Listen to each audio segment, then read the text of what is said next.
Normal max? Okay, yeah.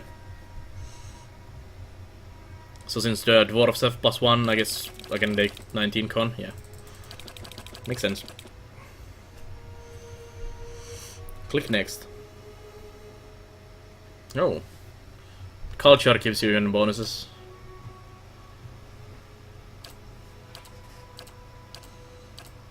So there's basically one for each stat. So it's basically default is 10, then you have racial bonus there, and then you choose one of these to add one more point to one stat. Culture changes dialogues, by the way. Culture doesn't give you bonuses, but it does say might +1 in here.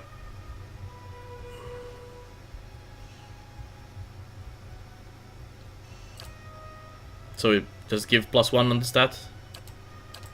Yeah, it does change your stats. Which one you choose? As the culture has already in base stats.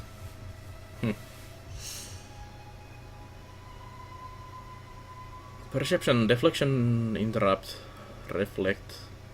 What's the other one? Resolve. Concentration, deflection, and will. You can bring it up to 20 if you combine race and culture bonuses. Not sure if it's really necessary though. Depends on your personal build, I guess. It started you as either by default. Yeah, I think it does.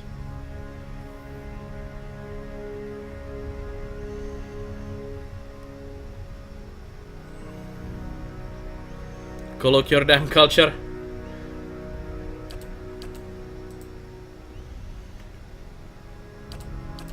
But it resets when I go back to the stats screen. The Eider Empire is currently the largest and most powerful force in this part of the world. It is centered around the equator and has tropical climate. Though the Empire has colonies in numerous areas of the world, Greater Eider is at its heart and houses the majority of its humans and elven nations. Oh, thanks, Net. Let's see. Deadfire Archipelago consists of the nation of Nazdag, dozens of Aumau settlements, and hundreds of lawless pirate-infested islands that stretch along the southern sea. Deadfire is home to boreal dwarves, Aumau, and a mixed variety of other races. Deadfire Archipelago is the last stop for anyone headed east.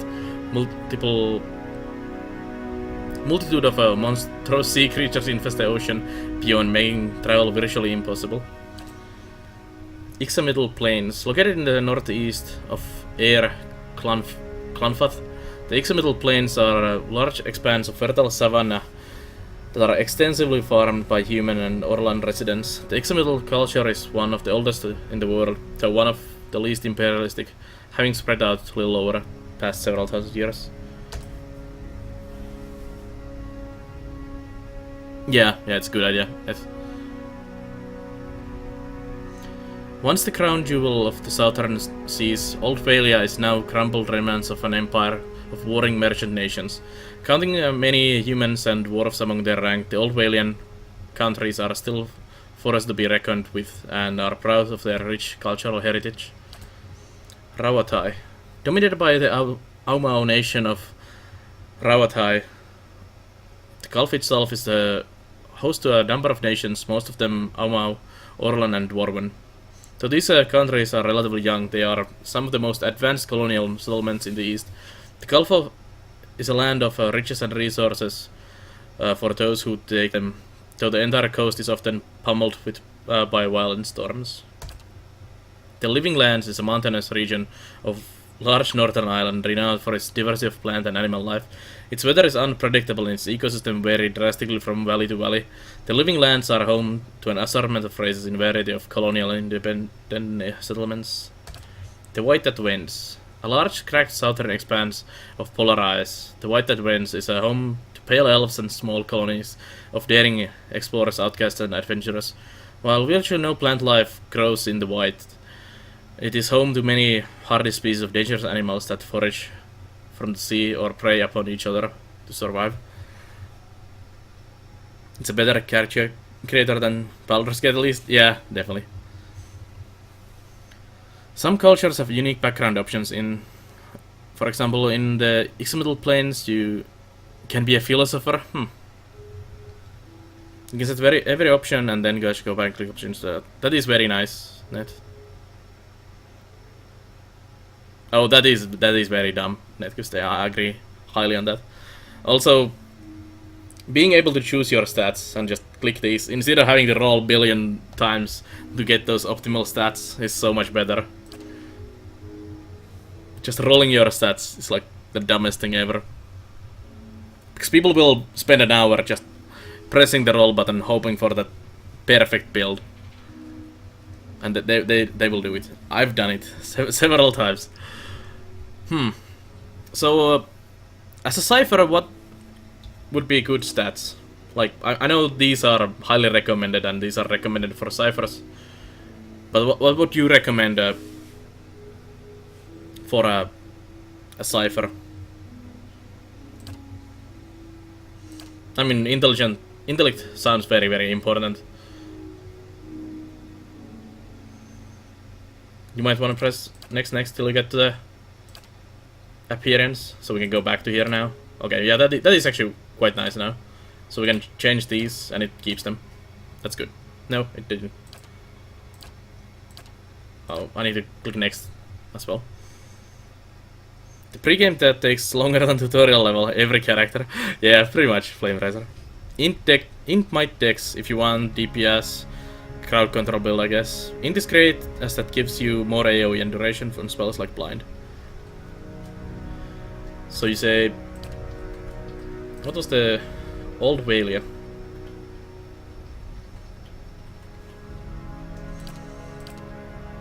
I'm not sure. What is your character look change, by the way, when you change this? Do you get different weapons when you... different starting gear when you choose these?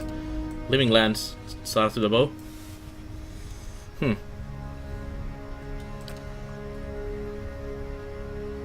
Yeah, I'm gonna do that, Net. That sounds like the option. So pick whatever sounds fun. It changes starting items. Okay, good to know. So Eder Empire was the... no. Deadfire Archipelago sounds fun. That's the home of the Boreal Dwarfs anyways. It doesn't really matter. Yeah.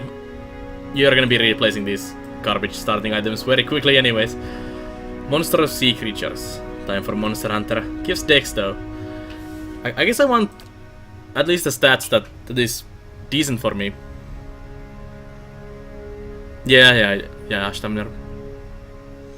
Let's say the game isn't quite lenient on the stats. 18 versus 19 doesn't matter shit. So it's not like in D&D where going from 18 to 19 is like becoming god.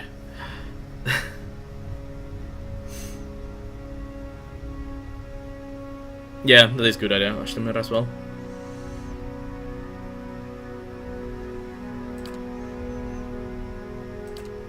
Let's see.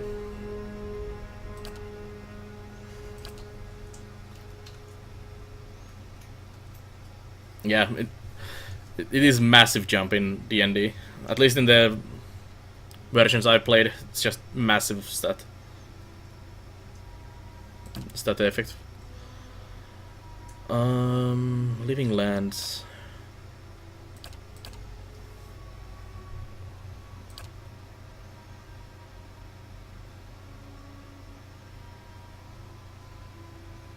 Yeah, I know, Ashton. I shouldn't care about these at all. I just should look at the stats, really, and the lore I like.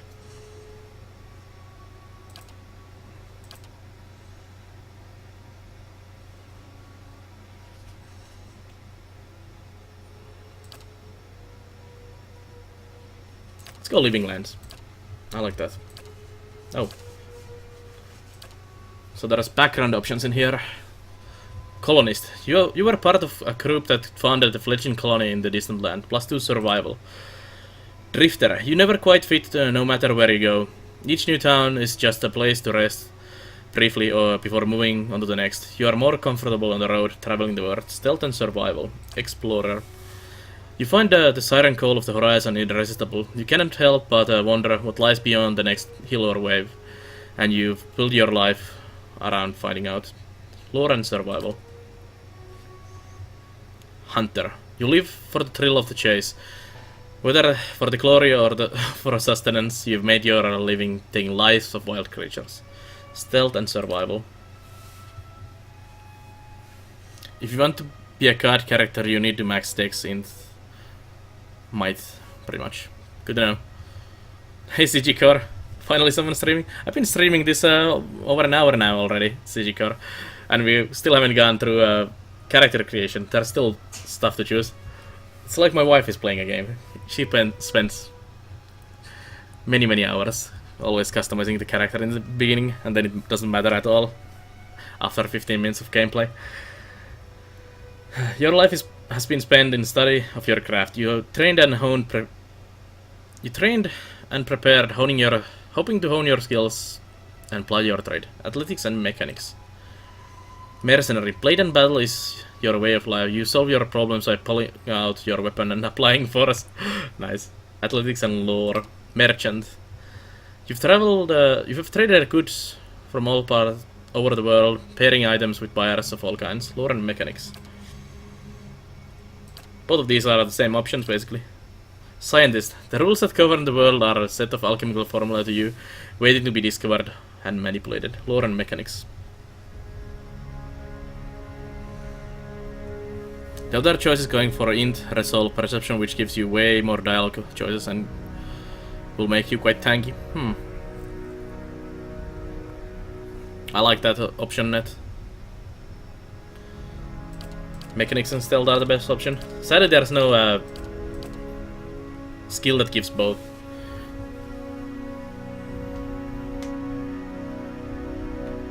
Background is more about dialogue than actual crucial skills. I was actually gonna ask, what's like the skill range on skills? Net was saying you need like 10, so I guess skills range from like 0 to 10, like more or less. And how much skills you usually get in the game? Like a couple points per level. Stealth is also a spot skill. IA spot straps, etc. Athletics is good for tanks since it makes it you take longer to get fatigued. You get 6 skill points per level. 3 athletics is great for everyone. There's the athletics mechanics there, which sounds... Let's go with the laborer. And then go do the stats.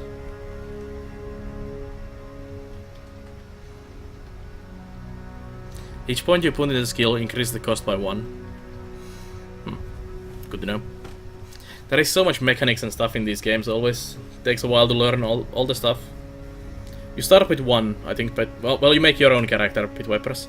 Then there's NPCs you can hire and find, or recruit into your party later on, and then you can make your own custom characters as well into your party. Your rogue used like 7 or 8 or something for the last mechanic levels, so I had to save up points from the previous one. For one, thank God for that. Oh yes, would be fun if I had to create multiples of these. Well, I guess later on we can create some more. Although Net was suggesting I should not use custom characters other than the main character if I wanna play on hard. So that is a good question, CRZ. At least what people have been saying so far is that stats affect a lot how you can discuss with people with the dialogue options. So I imagine replayability would be pretty good if you play like a totally different kind of character, so you have all the different options. Hard is with just pre-made NPCs is pretty much Path of the Damned difficulty, yeah. Can you keep playing after you complete all the quests? Dialogue options in this game are amazing, by the way. Well, that sounds really nice, Net. So, let's see. You said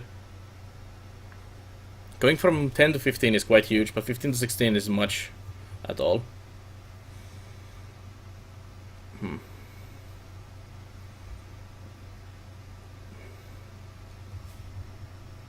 Well, let's firstly max the intelligent. So 48% area effect, 40% duration, and 16 will. If I max the int. There's stuff like diplomatic angry replies in the dialogue. That's nice. If you decide to be cruel, you might not take benevolent, honest, and dialogue options. Each time you use one of those, it records it on your sheet, and dialogue later in the game makes checks against how many times you've used a certain type. Nice. So it basically keeps a record what kind of person you are. So if you are all the time punching everyone in the face and being angry and cruel, it kind of makes your character into that in the later game as well. Interesting mechanic as well. So might. Is this the damage on basically everything? Damage and healing. Does that affect spells as well? Oh, it actually says there. Might represents the character's physical and spiritual strength, brute force, as well as their ability to channel powerful magic. So every wizard goes to the gym to pump some iron, so they cast stronger spells, basically. It's damage on everything, yep. You started a quest because your character had benevolent at 2, then I managed to continue it easier since you had a diplomacy at 2. Nice.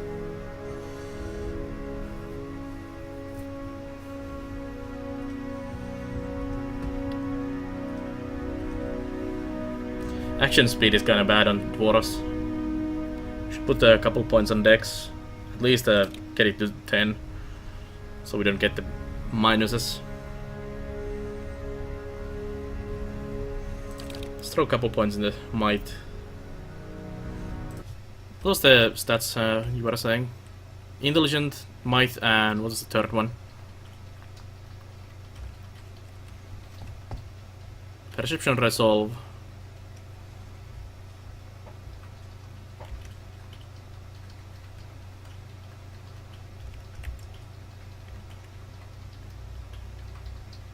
Int might dex if you want to go DPS, so dex would be the one.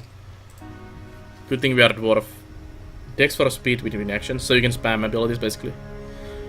I think someone said, I read a comment somewhere that pumping up attack speed and then getting some gun or something makes really OP build.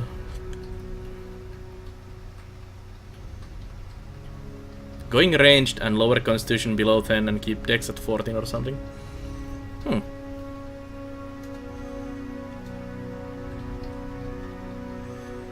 Yeah, it makes sense. Hikar. So it's not strength, it's might. Yeah.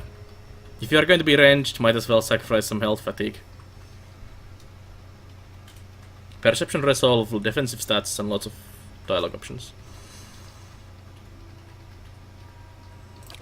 Oh, so you can actually lower these.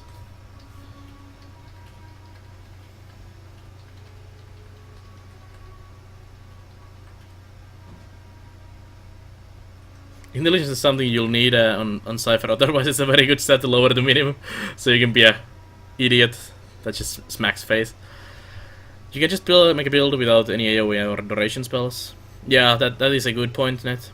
Although if I went with the spells I went with the Ice Strike, I guess I'm anyways committed to duration and AoE.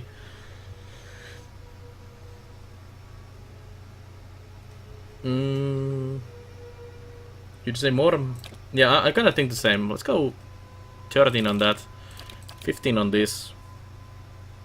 I want to get the perception and I want to get the options.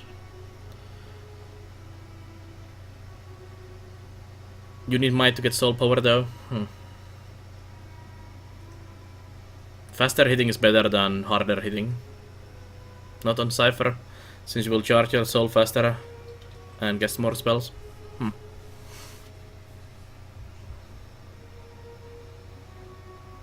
By the way, Ashtamre, and if there's anyone else who plays the Isus mod, the chanter sounds a lot like Water Priest. Like you have this chant going on, so the channeling from Water Priest, and then when you hit these certain points, you do invocations or spell bindings. It's like, this sounds very familiar. I think I've coded a guild like this in a mod.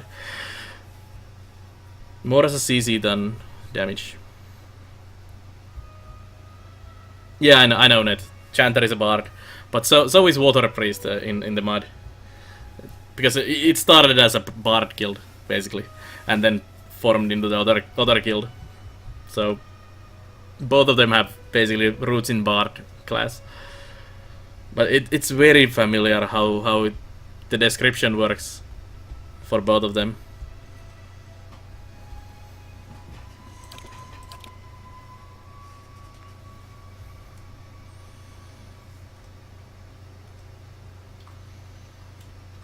I kind of like the option of going ranged, actually.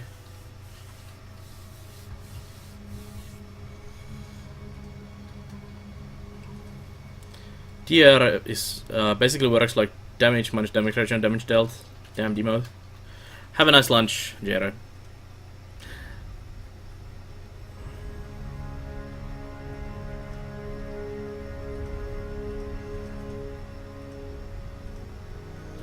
To do damage, you need to get past the DR, damage direction of enemies. So say lower constitution, like con 8, and take some perception and resolve.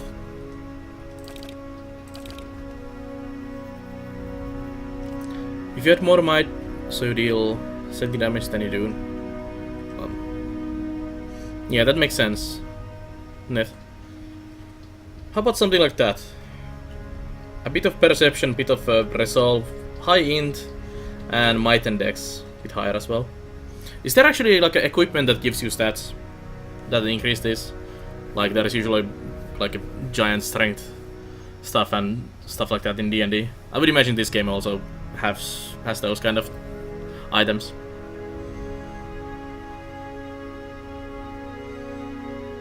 Speed is flat bonus. Yeah, 12% action speed. There is a equip that gives stats. I'm gonna go with these options. We'll live with the consequences of these choices.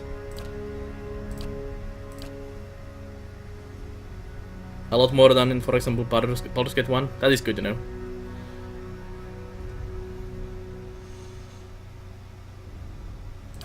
Oh yes, we can have a bear. That's good. Great. Can we have a blonde? Yes. Yes.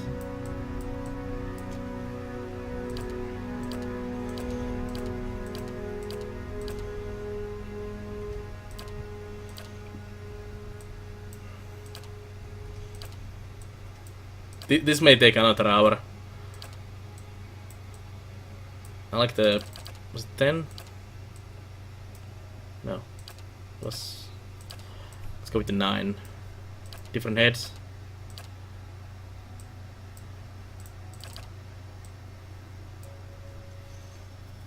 Dwarf Ragnar. Nice. I need to watch the Vikings, the new season. That's a strange, kind of lopsided hair.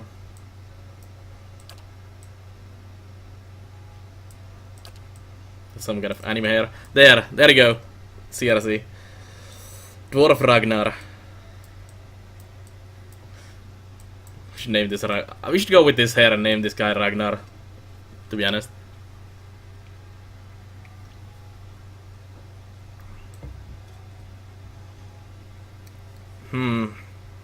Let's keep that in mind. It's the 5th option.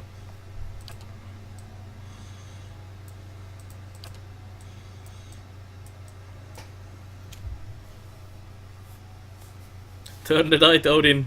Turn the dice. I like that one as well.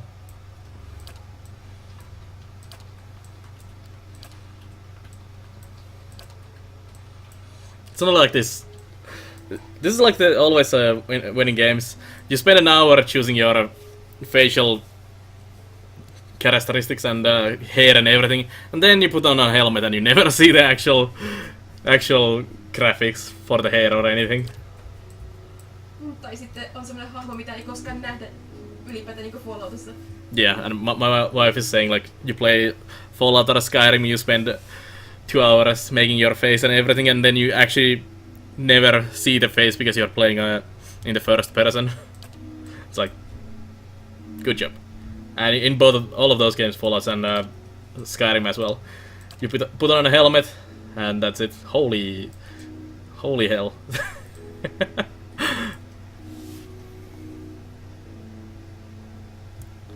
Raw damage, it ignores damage reduction. Nice. I like these hairs. That's pretty epic. Some game, yeah, that is nice, Jero. Also, often in games like that, especially if the armor doesn't or the helmet doesn't do much, I might opt for a helmet that or a headgear that allows me to see the face and the hair just for the looks. That is very slick. Mohawk. Ugh. I kind of like the... What was it?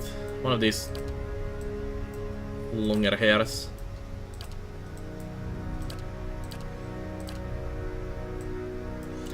We could go with the Ragnar, I'm not sure.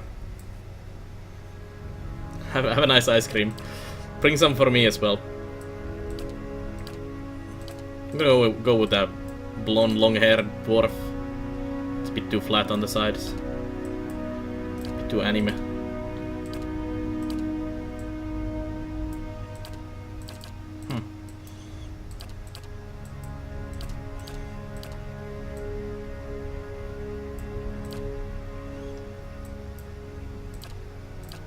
No, I don't know.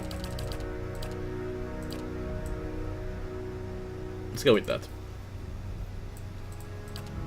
Maybe.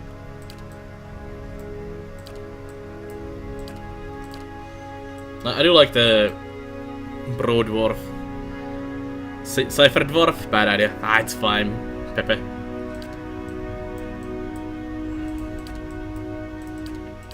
Will be the oddity of the land. I'm gonna go with that hair. That's fine. Skin tone is fine. Primary colors. This is the clothing color. Does this actually matter at all? That secondary color. Does it even show anywhere? Oh, it's like the pants.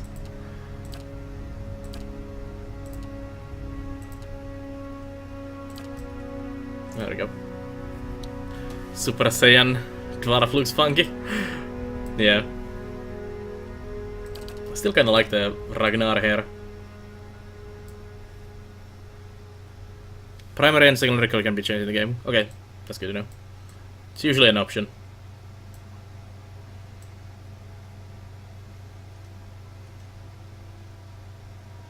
I'm gonna go with that. Can I change my hairstyle later on? Important questions. Nah, I'll go with that. I'll have to be able to live with my facial attributes. Portrait. Holy, what are you?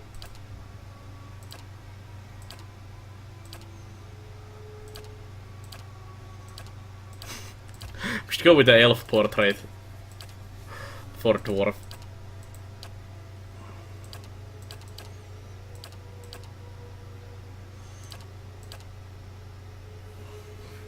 Those are pretty cool. What is stuck on your head there?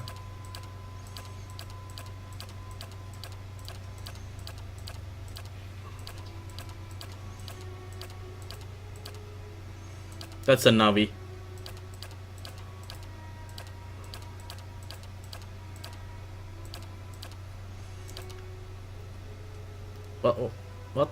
What's wrong with her face?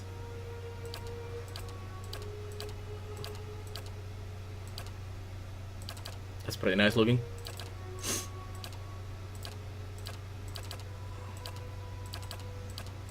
So there's not too many dwarf pictures, to be honest. So we're going with that. No, unless you missed it. exactly, seriously. Only 2 different dwarf pictures. This one is not even very dwarfish. That actually looks like the Twitch streamer, the Witwix. Let's go with that. Now I am the leader of the group. Keeping an eye out. Leading the way. Silence surrounds me. What is it? Follow me. Charge! My eyes are peeled. None. So we're going to be totally silent. They have carapace over their face that is transparent to themselves, but no one else can see through it. That is strange, Ned. They won't see me coming. I like how this Leading the is way. like Let's go. just grunts. Keeping an eye out. Make him mute. No. I'm gonna go with the Sinister, it's fine. Accept. And we're done. Only took an hour and a half to get it done.